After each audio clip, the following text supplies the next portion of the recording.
Hi y'all, it's Trader. Welcome to the market, and today we are reviewing Raiders of the Lost Heart. So welcome to A Book and a Beat. I have no idea what eye makeup I'm doing today, but as always, it's based off of the cover, and I will be essentially talking about the book, giving a general synopsis in varying amounts of detail, as well as my personal thoughts and opinions about the book overall. So, Raiders of the Lost Heart follows Corey and Ford. Corey is a badass, sexy Latina woman. These are all words that are used within the book, in the description used by the book, who is a huge... They're all archaeologists. I'm going to start with that. Everybody in the book is an archaeologist. Corey is an archaeologist, and her life's mission is to find this guy.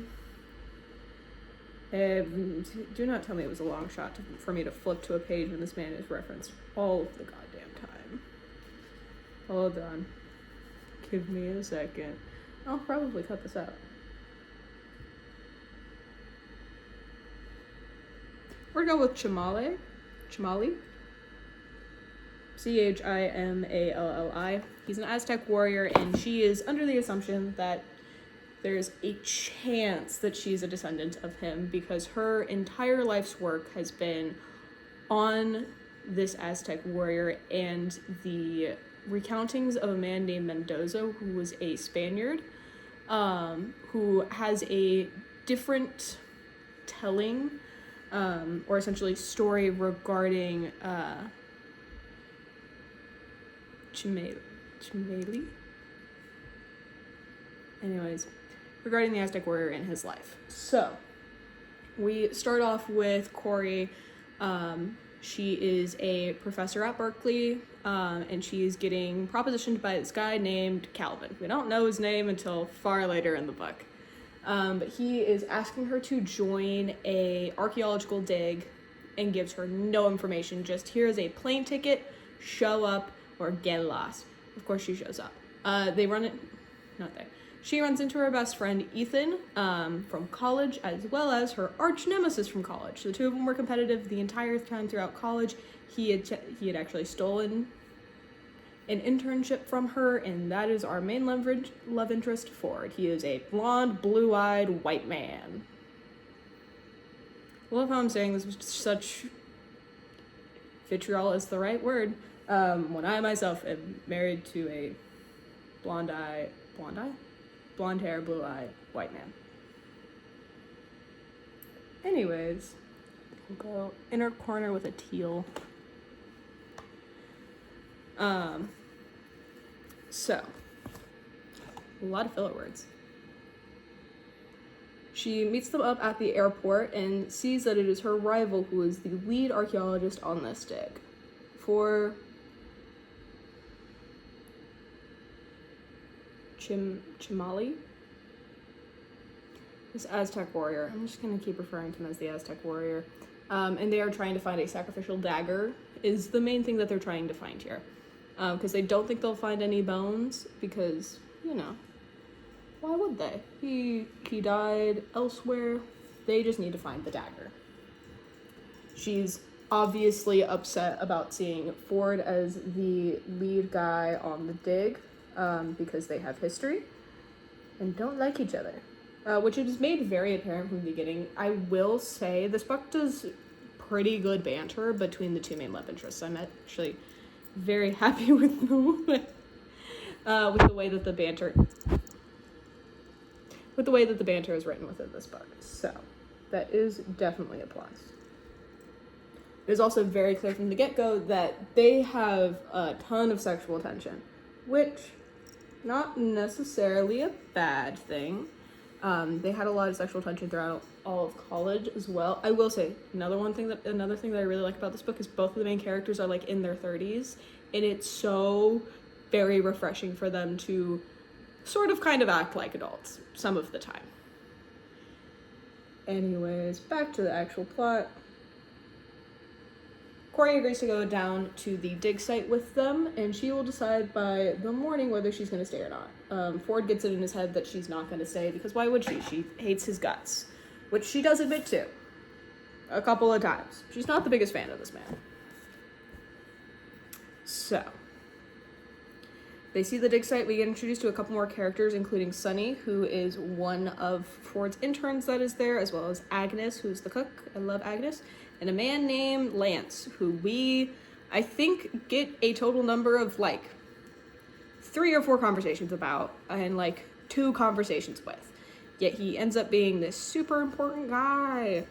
Lance is tied up with the investor, who we don't know who it is until later into the book. Corey sees her on the campsite. I think they do go to the dig site that first day, and she just goes, no, this is not where you guys need to be digging. According to Mendoza, who, once again, is the Spaniard whose story doesn't have a lot of stock in it, to be honest. Not a lot of people believe his rendition of what had happened, because he was, like, a traitor and disgraced in all of these various things. So, people don't really believe his account. But she's like, no, you guys need to be looking for a bowl, you need to be looking for a river, and a cave covered by nature's curtain. And seeing that this dig has been going on for a couple of months now, since, like, February, and I think it's, like, August by the time, no, it started in May, and it's August by the time the book is taking place, which is really funny with the way that or the time of year in which I'm reading it.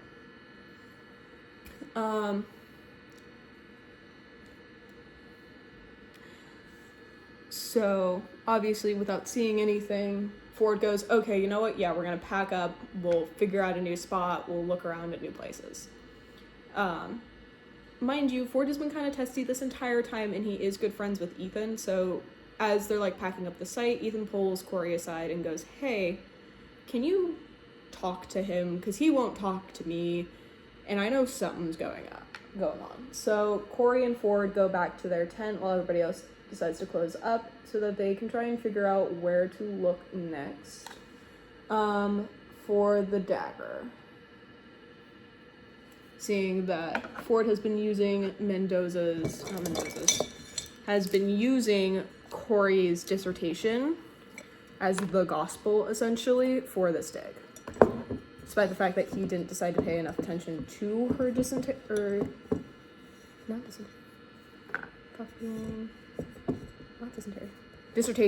There we go. Did not decide to pay close enough to her dissertation to figure out, yeah, no, this is probably not the right place. So, they go back and they end up starting just to talk. He gets her some rye and they just talk, and you start to see them not always having to be absolute dicks to each other. They seem to be getting along and, like, having good conversations. He tells her about his mom, who has cancer, and is the reason that he's on this dig, is to get money for her. What is the word that I'm looking for? Her treatment? That's the main reason that he is here and doing things, is for his mother, despite the fact that he knows that his mom would be upset with the way that he got the job, because he sniped the job from Corey without Corey ever knowing. So,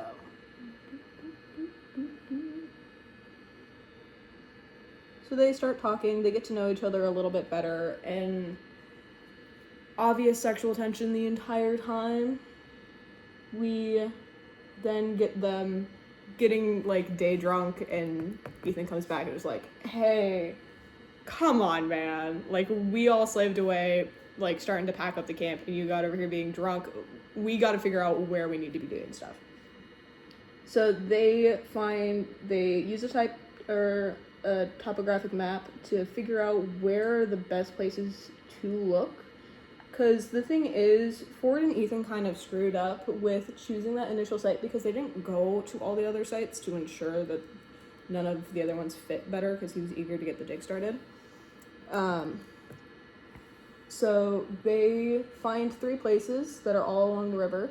And Ford goes, it's going to take a lot of time for us to hike out to all these places. What if we just river raft all the way down? So we start up at the top, we get launched off from that first site, we see if the first site works, the second site and the third site that is the closest.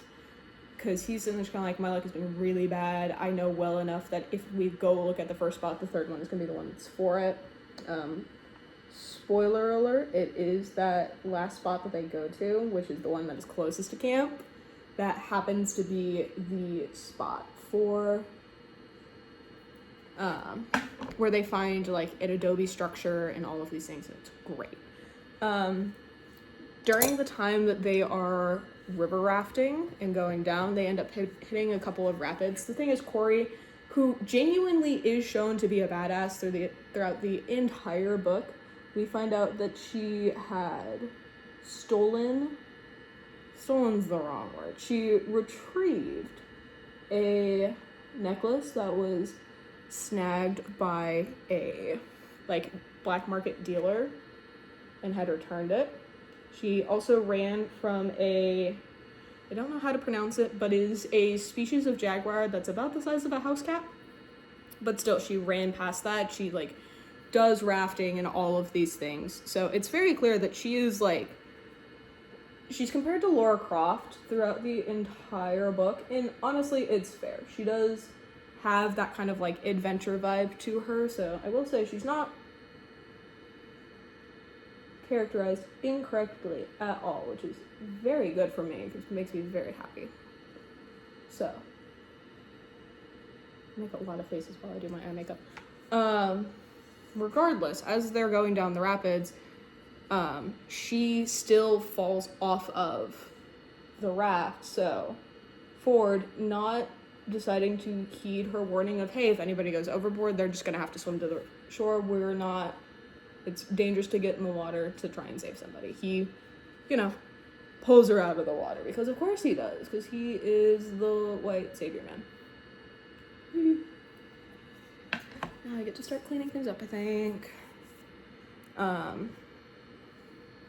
So ends up saving her. She's a little peeved, but it's fine. Thing is, her bag is the one that fell into the river, and none of the other guys' bags did. But Ford goes, you know what, you can have my one-person tent. I'll just sleep out in the wild. It's fine. It's one night. Thing is, heavy downpour results in the two of them in that one-person tent together. 'Cause shocking. And they once again have another really good conversation while still being like, yeah, we're just super attracted to each other.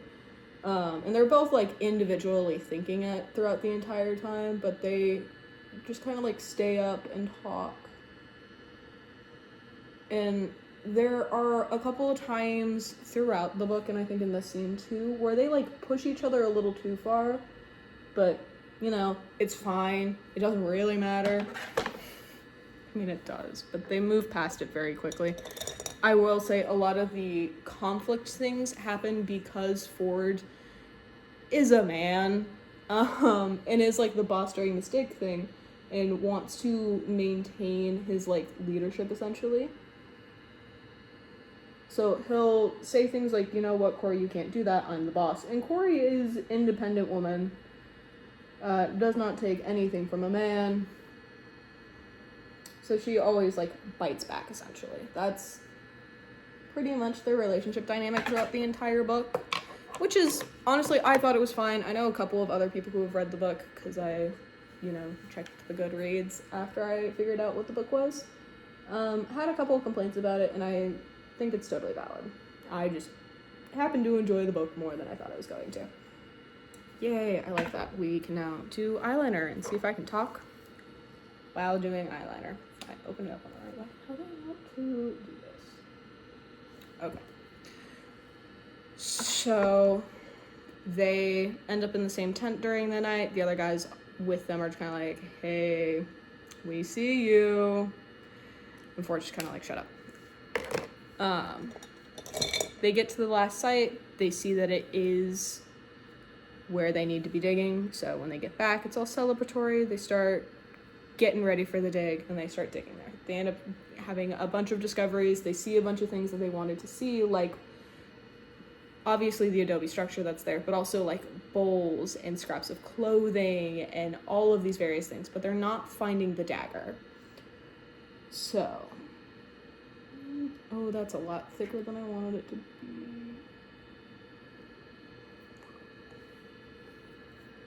Hold on, I will probably get this, but I gotta fix this real quick. And I'm gonna use a thinner brush. Do I have a thinner brush? I do. I have plenty of thinner brushes.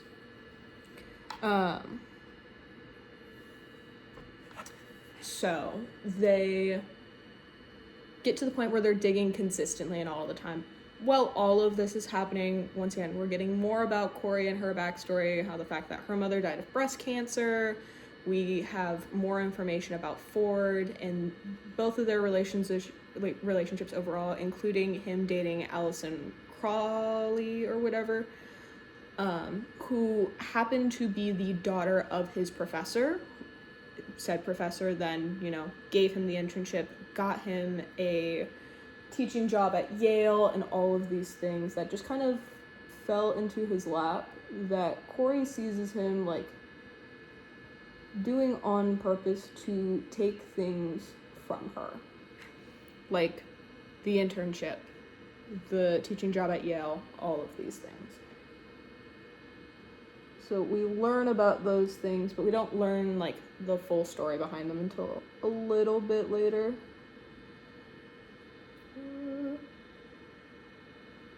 We also have Ford this entire time being very dreadful about actually telling Corey about how this dig happened, because as I mentioned before, he did snipe this dig from Corey without her knowing. He had called the investor and convinced him to work with him instead, that he could find the dagger. So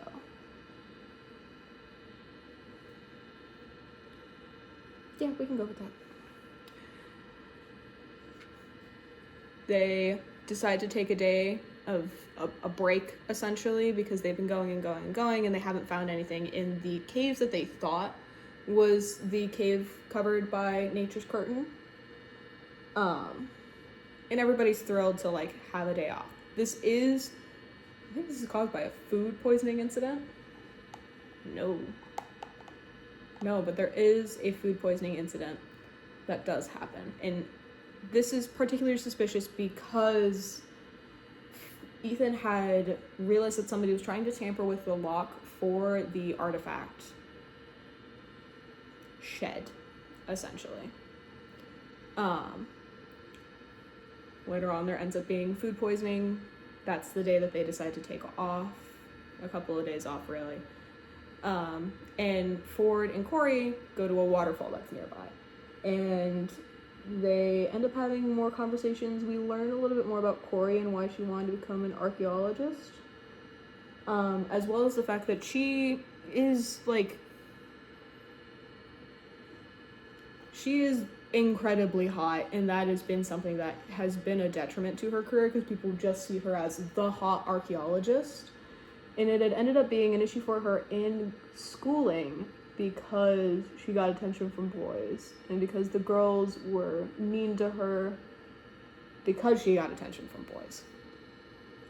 So she explains that's why she went into archaeology, as well as the fact that her grandfather told her, hey, you might be a descendant of this Aztec warrior, which just kind of pushed her wanting to do it, essentially. During this time, Ford is also trying desperately to tell her what has happened with the dig, because she's kind of like, yeah, no, I really like you. You're a good guy. And he's like, no, I'm not. But Ethan and Sunny start to try and find them.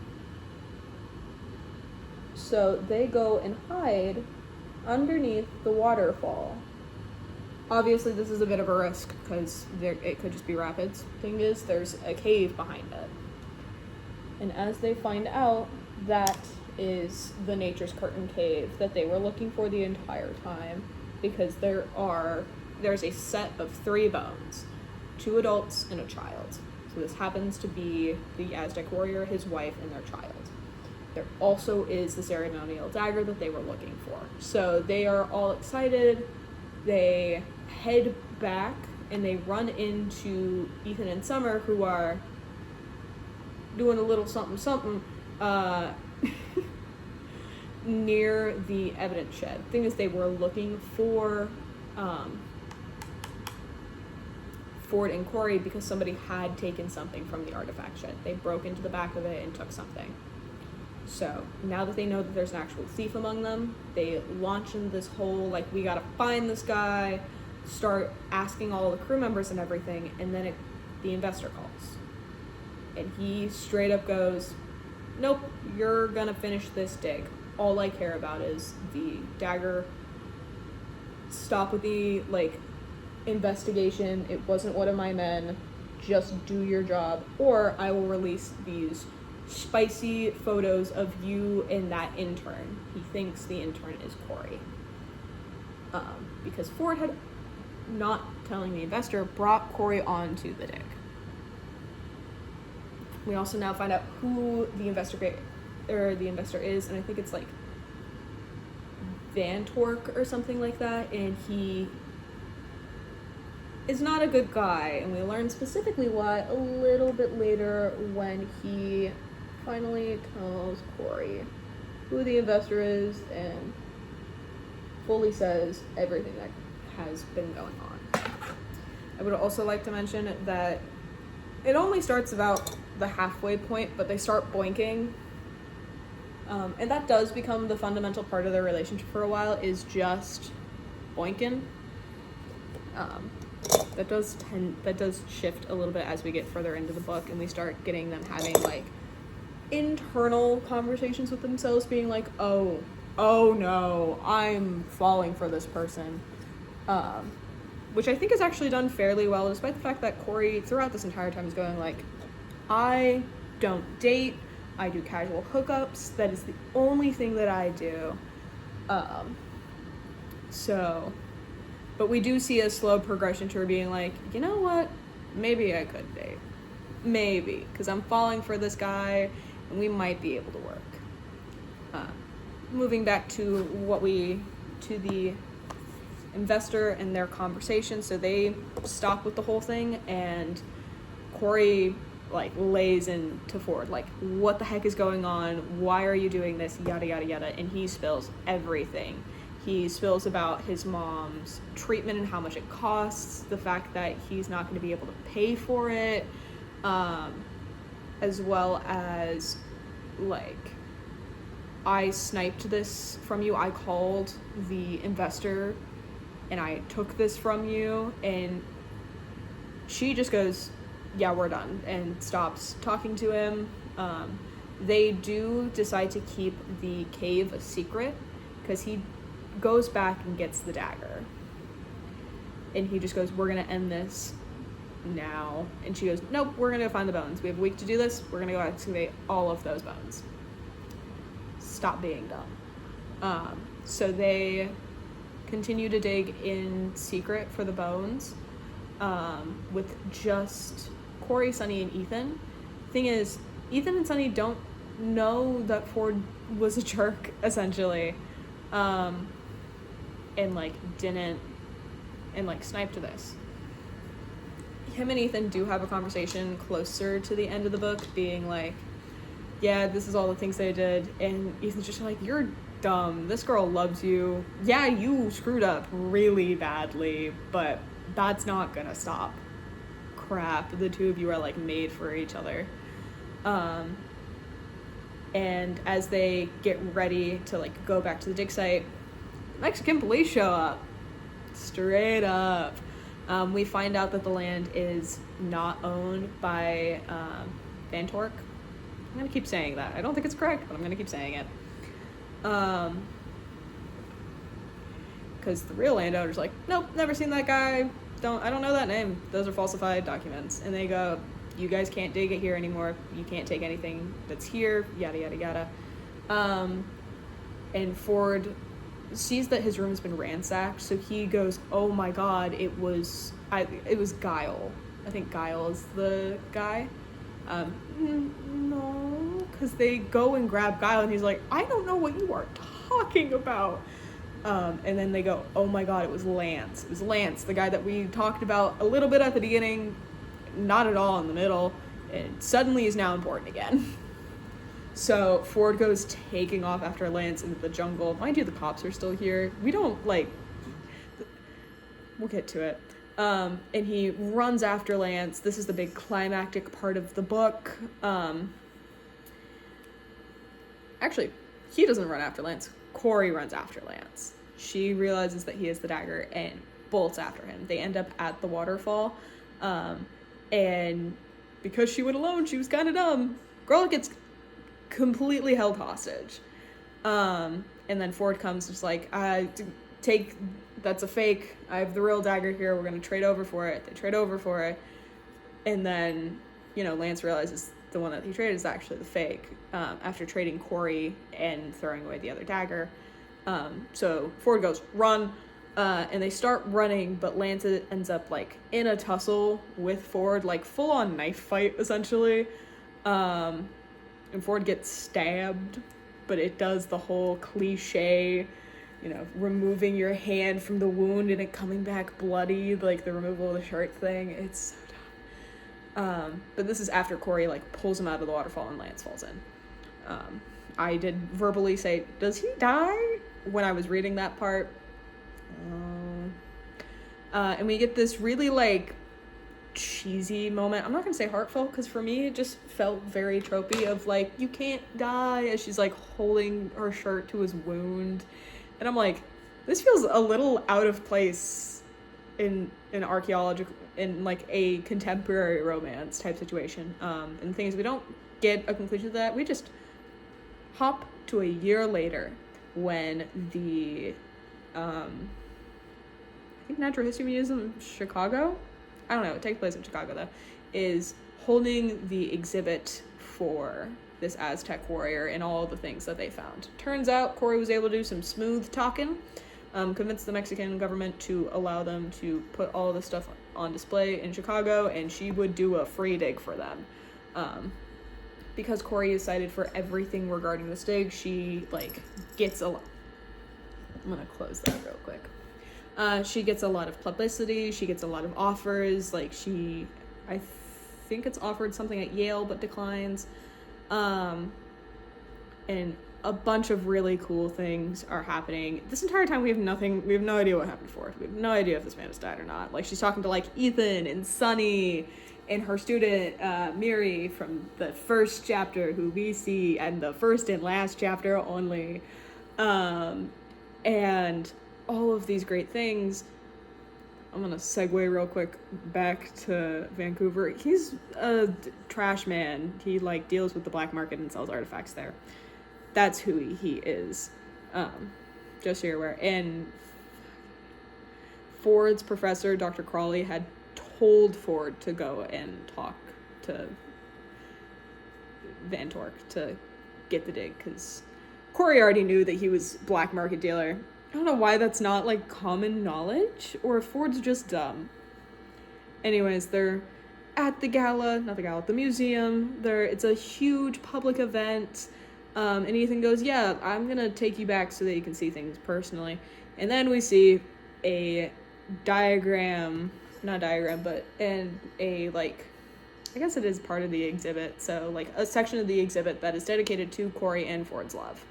Like, this whole thing, Lance had taken a lot of photos of them, a couple of them very scandalous, and all of them that got released, and a couple that were more cute, candid type of things. A lot of people were upset by this, so they didn't take off in the way that they want. The photos didn't, like, hurt Corey's reputation as much as what was planned. And as she's, like, reading all these things, we see Ford. Apparently they've been together this whole time. His mom's fine. Not fine. She's still in treatment. But they're both on sabbatical now. Like, he was in the hospital for, like, a couple of weeks because, like, of an infection. I'm gonna guess that their relationship grew a lot more then to, like...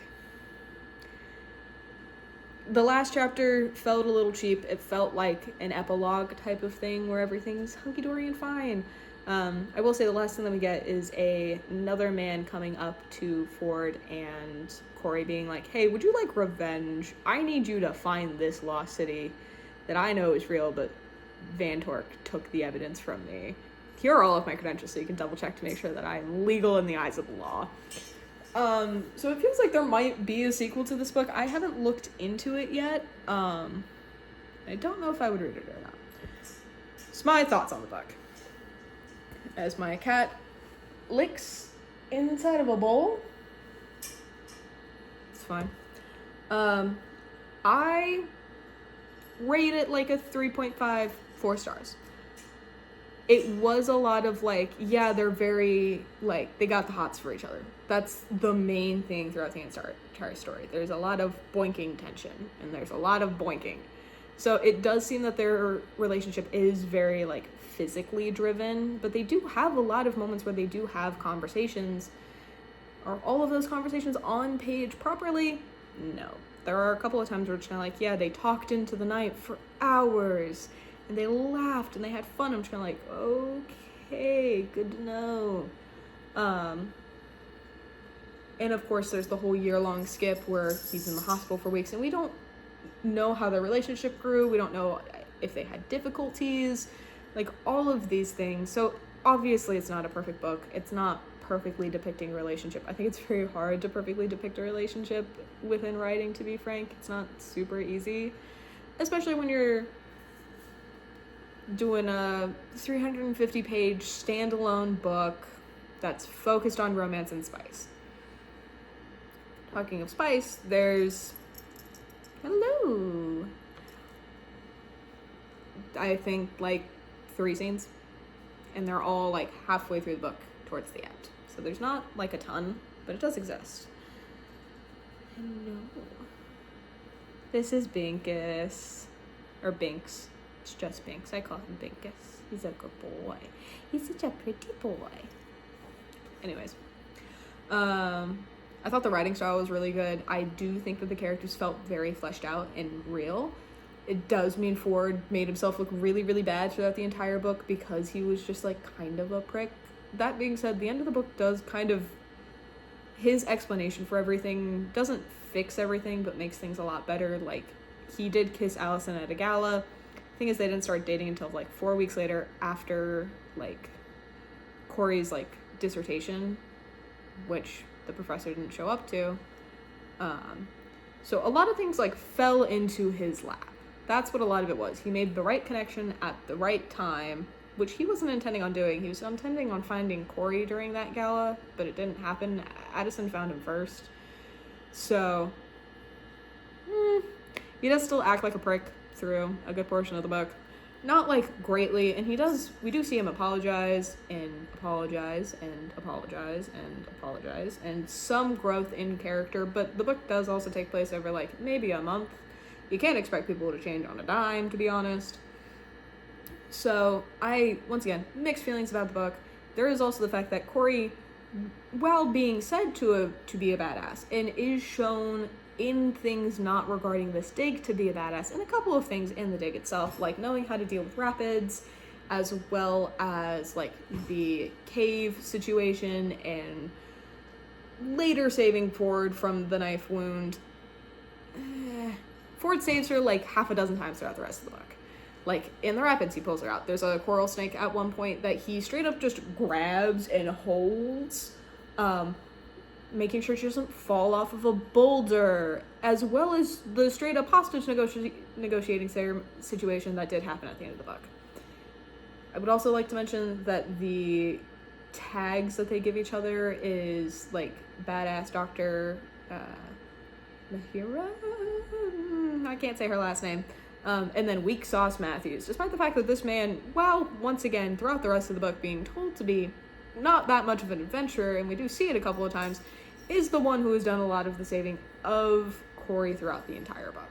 So there's a lot of telling with a little bit of showing, and a lot of showing of the exact opposite things. So, just so you're aware, I still do think that Corey is a very interesting character. I liked her a lot. I thought Matthews was okay. But, yeah. once again, 3 out of 5, maybe like a low 4-star book. I'm gonna keep it for the moment. But yeah, that is the end of the book. And then I'm gonna do the awkward thing where I get up close so you can see my eye makeup. It was based off of the cover of the book. There's a lot of pinks and greens in it, so I decided to deal with that in a little sun ray. There was nothing in the book itself that had any sort of like color significance except for the dagger being turquoise, because it has that type of gemstone on it, but that was it. I hope you guys enjoyed this book and a beat, and I will see you guys in the next video.